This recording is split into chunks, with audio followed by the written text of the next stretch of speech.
देखिए students, illustration 16 तक हो चुका था प्रोसेस कॉस्टिंग का। इलस्ट्रेशन 17 देखिए। The imperial manufacturing company's product passes through two distinct processes A and B and then to finish stock. It is known from past experience that a wastage occurring in process is as under। ये दी हुई है देखो wastage. Process ए की जो wastage है वो कितनी है 5%। 5% of units entering the process, मतलब जितनी यूनिट्स ने एंटर किया उसका 5%। एंड इन प्रोसेस भी 10% of units entering the process, है ना, इसमें 10% है। आगे वो कह रहा है scrap value of the wastage in process, ये स्क्रैप वैल्यू है 8 पर 100 यूनिट्स एंड प्रोसेस बी में है 10 पर 100 यूनिट्स, है ना। आप परसेंट में भी ले सकते हो 8% या 10%, बिकॉज पर 100 है। आगे इसने कहा प्रोसेस फिगर, ये आपको दिया हुआ है material consumed, wages, manufacturing expenditure. ये अमाउंट है प्रोसेस ए का और प्रोसेस बी का, है ना। नीचे देखिए 5000 units were brought into process A. Process ए में देखिए सबसे पहले प्रोसेस ए अकाउंट बनेगा और सबसे पहली फिगर यही जाएगी, 2 यूनिट प्रोड्यूस्ड, कितनी 5000, और रेट इसने दिया हुआ है कितना 2500। तो फर्स्ट एंट्री हमारी यही होगी, 2 यूनिट इंट्रोड्यूस्ड 5000 2500, ठीक है। उसके बाद देखिए उन्होंने ये दिया हुआ material consumed and wages and manufacturing expenditure. Process ए के अलग दिए हैं, बी के अलग दिए हैं, तो ए वाले किस में जाएंगे, ए में। ये आइटम्स गई, है ना। अब उसके बाद देखिए आगे क्या दिया है इसने कि 5000 यूनिट्स इंट्रोड्यूस की, ये कॉस्ट है। आगे इसने बताया द आउटपुट वर, ये आउटपुट है। प्रोसेस ए का जो आउटपुट है वो कितना है 4700। प्रोसेस बी का जो आउटपुट है वो है 4150। अब आपको प्रोसेस अकाउंट बनाना है, normal wastage and abnormal wastage निकालनी है। अब देखिए यहाँ पर इसने दिया है प्रोसेस ए में जो आपकी वेस्टेज है वो कितनी है 5%। देखिए यूनिट्स कितनी एंटर हुई 5000 का 5% 250, है ना। तो क्रेडिट साइड में आप लिखेंगे बाय नॉर्मल वेस्टेज कितना 250, और यहाँ पर इसका सेलिंग प्राइस दिया है कि प्रोसेस ए में जो वेस्टेज है उसका स्क्रैप वैल्यू है 8 पर 100, है ना। 8% भी कह सकते हैं। तो आपने 8 पर 100 250 का निकालेंगे, 250 इंटू 8 बाय 100, तो ये आपका कितना आ गया 20, है ना। 5% वेस्टेज थी वो निकाली, किसका 5000 का 5% 250। अब इसका सेलिंग प्राइस दिया हुआ है, एक यूनिट का 100 यूनिट का 8 है, तो आप 250 यूनिट का निकालेंगे तो ये आपका आ जाएगा 20। अब देखिए डेबिट साइड में से क्रेडिट साइड आप माइनस करेंगे तो this should be the normal output, इतना होना चाहिए आउटपुट, है ना। आप यहाँ निकालेंगे by balance carry down normal cost of normal output, कि नॉर्मल आउटपुट इतना होना चाहिए, क्योंकि ये हमारी नॉर्मल वेस्टेज है तो ये हमारा क्या है नॉर्मल आउटपुट, और ये हमारी नॉर्मल कॉस्ट। इसको आप यहाँ लेकर आएंगे फिर डेबिट साइड में, to balance brought down, bracket में वही लिखेंगे normal cost of normal output, ये आपका आया और ये कॉस्ट आ गई। अब देखिए ऊपर जो इसने दिया कि एक्चुअल आउटपुट आपका कितना है, प्रोसेस ए का आउटपुट है 4700।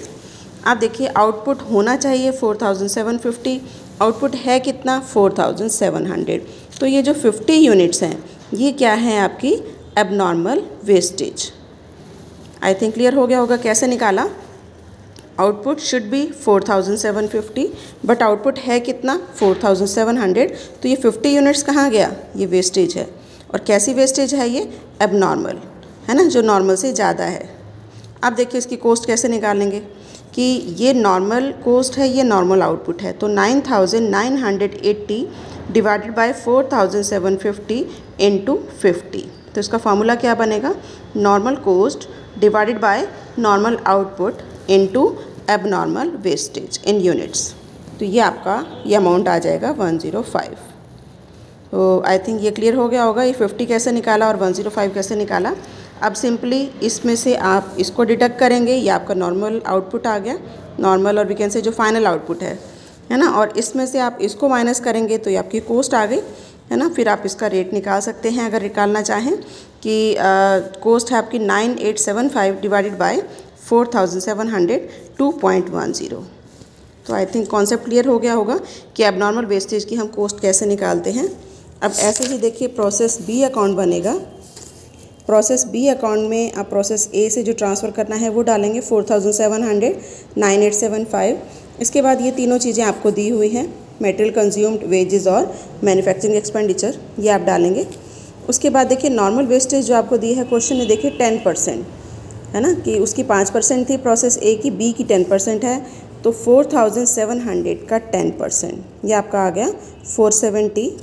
और इसका सेलिंग प्राइस भी आपको दिया है आई थिंक 10 पर 100 कि 100 यूनिट्स का 10, तो 10% भी कह सकते हैं। 470 का 10/100 ये आपका क्या आ गया, इसकी स्क्रैप वैल्यू। अब ये आ गया balance C D, we can say normal cost of normal output. कैसे निकाला, डेबिट साइड का टोटल किया, इसमें से इसको डिडक्ट किया, तो ये आपकी क्या आ गई, कॉस्ट। ऐसे यूनिट्स में से यूनिट्स को माइनस किया तो यूनिट्स आ गई, अमाउंट में से अमाउंट को माइनस किया तो ये क्या आ गया, अमाउंट। अब इसको हम कैरी फॉरवर्ड करेंगे, यहाँ ब्रॉड फॉरवर्ड होगा बी डी। ये डेबिट साइड में आ गया आपका 4230 और 14328।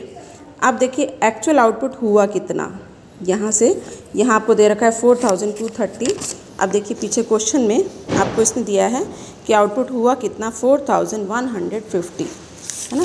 Output should be 4230 but output है कितना, 4150। तो इन दोनों का जो डिफरेंस है वो क्या हो जाएगा हमारा, एबनॉर्मल वेस्टेज, है ना। आप क्रेडिट साइड में यहाँ शो करेंगे एबनॉर्मल वेस्टेज कितना, 80। तो आई थिंक क्लियर हो गया होगा कैसे निकाला।